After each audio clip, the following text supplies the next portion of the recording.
Hey everybody, welcome back to another very exciting Photoshop Daily Creative Challenge. I am your host, Jesus Ramirez. How are you guys doing this wonderful Tuesday morning or evening, depending where in the world you are?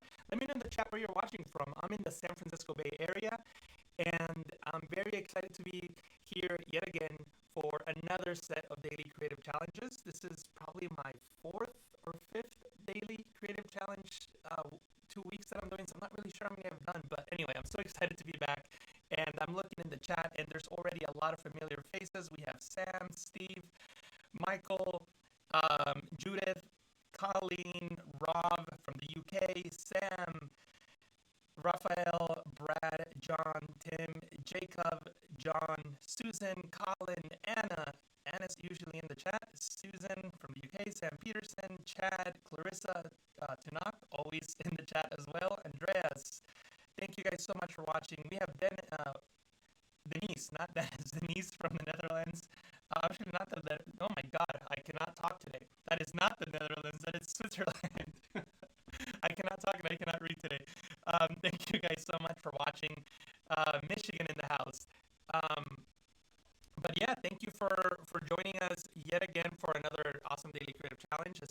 What I'm going to do now is I'm just going to quickly show you this screen. I really like to get right into the chat just because it is, I'm sorry, I want to get right into the daily creative challenge page. This is one of the most important pages for this stream. And I'm seeing that the audio is bad. It's laggy. That's weird. Let me see if there's anything I can do here for you guys. Audio is bad. Give me 1 second. Bad audio. Let me just bring down the music and see if that helps. It sounds like it might be, so it might be an issue with OBS here. Let me try resetting something. So give me 1 second. Sorry about that, guys. Give me 1 second. I'm not sure what the issue is. Let me see if I could fix it on my end.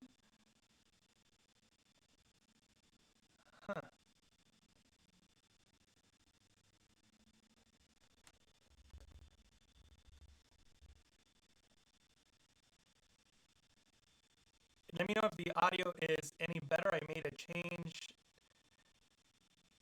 Bad audio still.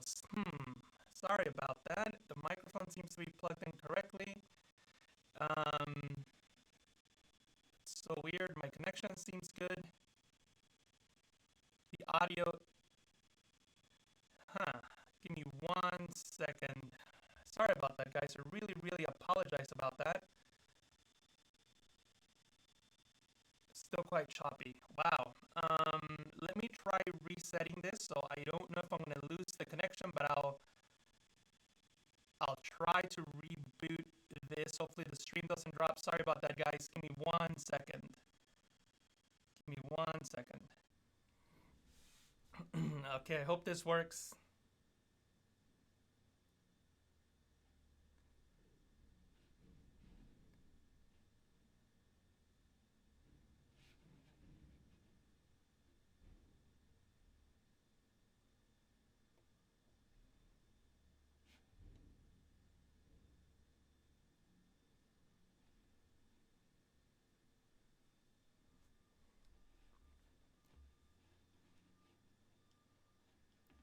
Hey guys, I can't tell if I'm live yet or not, but if I am, let me know in the chat. I'm looking at the chat and it doesn't look like I'm back yet, so let me...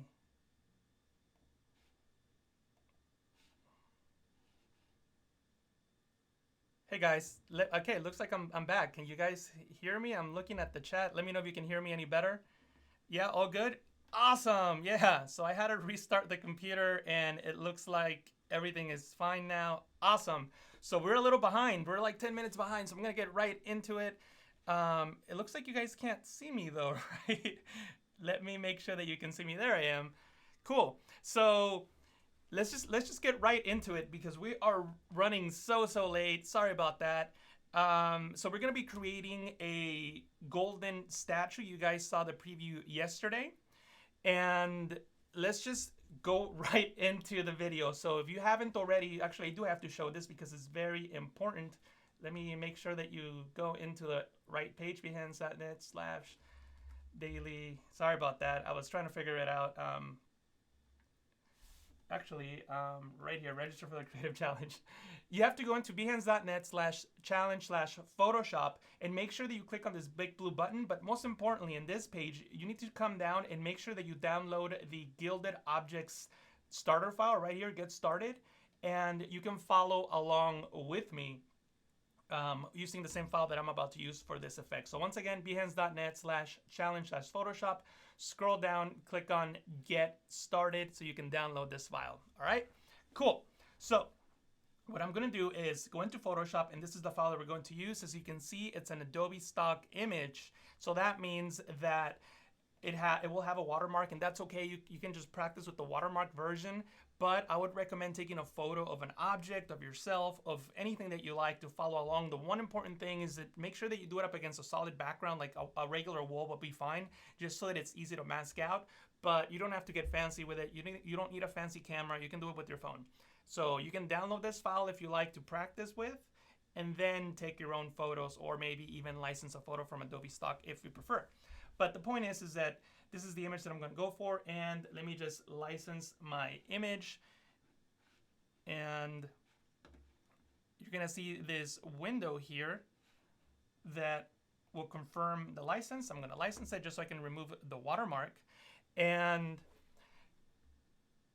once you have your image, what you want to do is you want to remove the background. So let me just do that right away. I'm going to go into the Properties panel, Window, Properties, and from here I can remove the background if this is a pixel layer. So what we're going to do in this tutorial or this stream is apply destructive effects. That means that we cannot work with a smart object, unfortunately. We're going to use a filter that does not work with smart objects, so we will have to make it a destructive effect, but we will keep the original in case we want to go back to it. So if you're ever forced to work non-destructively, you can always keep a backup of the original. So I'm just going to press Ctrl-J on Windows, Command-J on the Mac to duplicate that layer, and then I'll right-click on it, and I'll select Rasterize Layer. So I now have a duplicate of that runner layer. In the thumbnail, you'll see that on the bottom right, there's a little cloud on one of the thumbnails and no cloud on the other. The one without the cloud, that's the pixel layer. So that's the one we're going to work on. And what I'm going to do is, oh, by the way, if you cannot see the remove background, you might also have a lock on your layer. So just make sure you unlock the layer. So unlock the layer and make sure that you're working on a pixel layer, not a smart object or cloud-based object. And when you have that layer selected, you can just click on Remove Background. Photoshop will analyze the image using machine learning technology known as Adobe Sensei, and it will create a layer mask and remove the background, as you can see there. The reason that it didn't show at first is because we had other layers that had the same white background, so you couldn't tell. But once you hide the pixels, here's a trick that not a lot of people use. So when you have a layer mask like this, and it's really hard to see what you took out, what's in there because of the pattern, the checkerboard pattern, you can just hit the backslash key on Windows. That's the same key that you, actually not the same keys, the keys right next to the bracket keys where you adjust the brush size.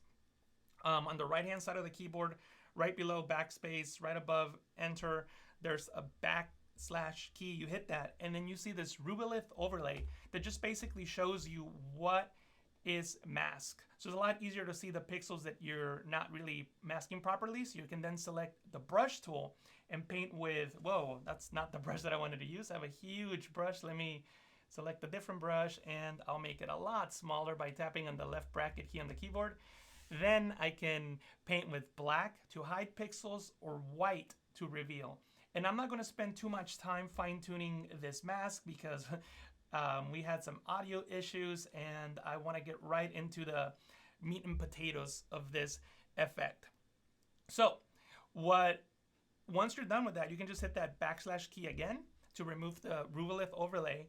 And I'm going to now apply a filter to the layer thumbnail. Notice that the focus, the white outline, is on the layer mask. You got to make sure that you click on the layer thumbnail. And excuse me, let me get some water.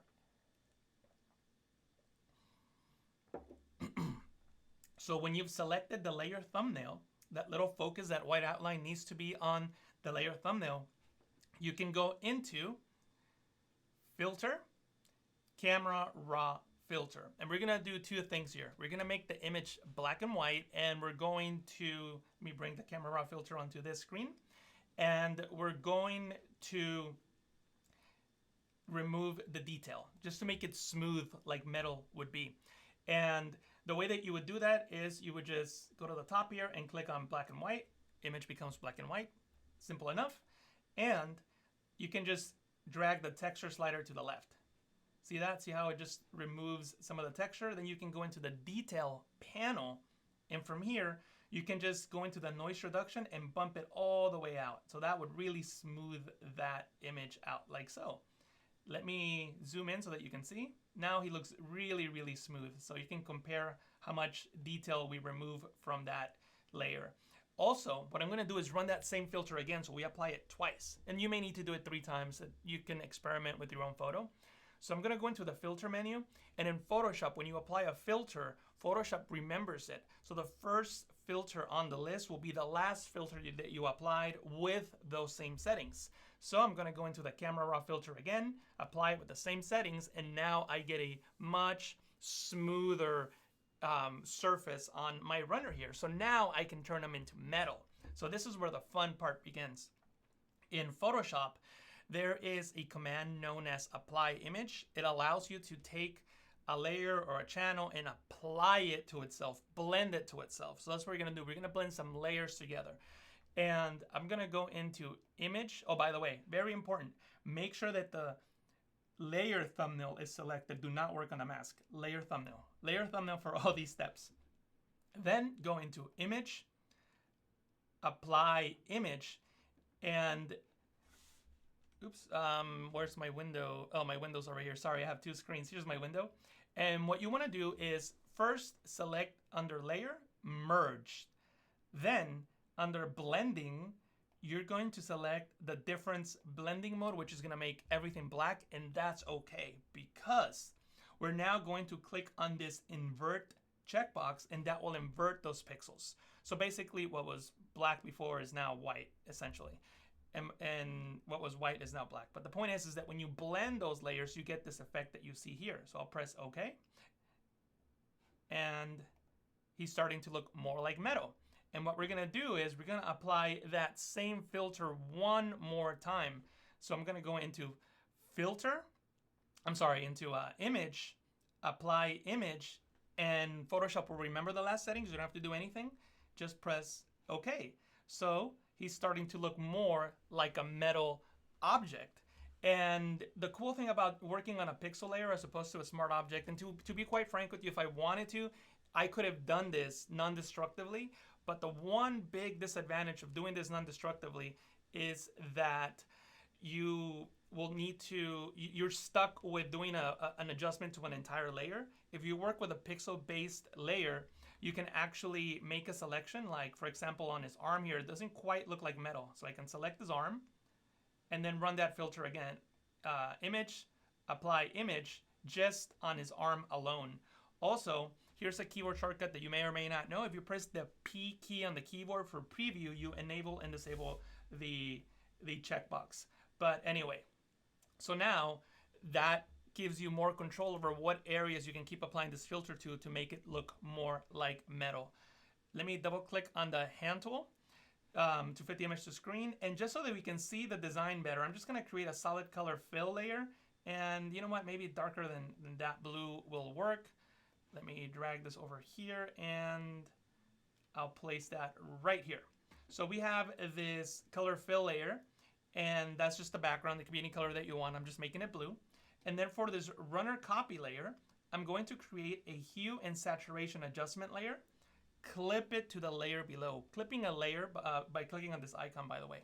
Clipping a layer simply means that the layer that you're clipping will only affect the layer directly below it. In this case, the hue and saturation adjustment layer will only affect the runner layer and not the background or any other layers that you may have below it.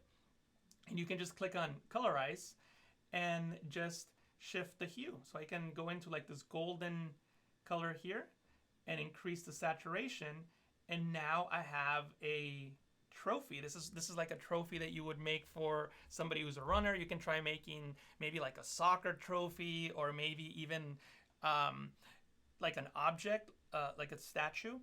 I find it that things that are not organic, like a person, actually work better. But I wanted to do a person, so I work hard to make it look right. But if you're working with maybe like a shoe or something like that, it'll probably look more quote unquote realistic. It's more difficult with a person, but as you can see, even with a person, you can get a pretty cool effect. Um, so let me see if there's any questions in the chat. I know I went a little fast because of the problem. Um,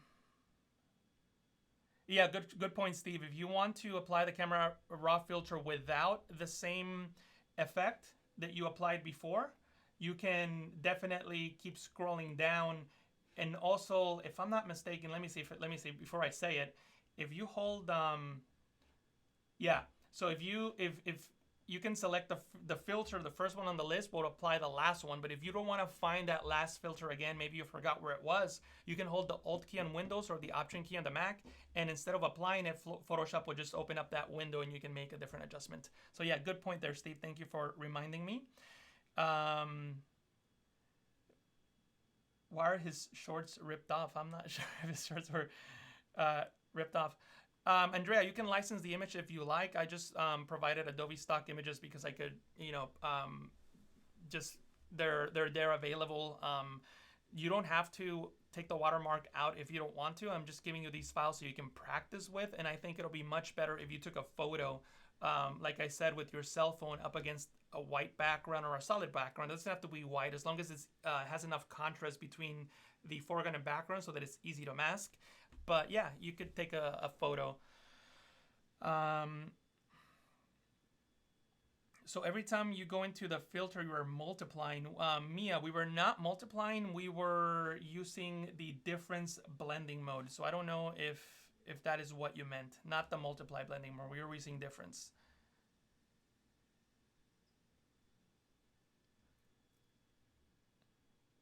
Cool. Yeah. Just reading the questions to see if there's any more.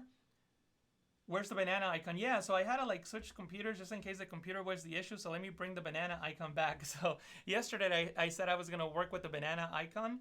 And if you don't know how to do that, just click on the three dot icon, go into the toolbars, and then this customize toolbar window will come up, and you can hold the shift key and then done, and you'll add a banana to the toolbar. Thank you for reminding me about the toolbar, Rudy. Cool. So before we end the stream, I just would like to mention that we have a fun-filled day. The schedule. We started the day with Paul Tranny and then me. Sorry for the audio issues in the beginning. I'm not sure what that was, but once I restarted the stream, it looks like it worked. We have Anna up next, so make sure that you stick around for her. Then we have Andrew at 11:30, Matt at noon doing Adobe XD. And we have a XD Daily Creative Challenge at 2 p.m. with Howard Pinsky and a doodle therapy with Alice Lee at 2:30. So it's a fun-filled day. Make sure that you stick around with everyone because we all have awesome things to show you.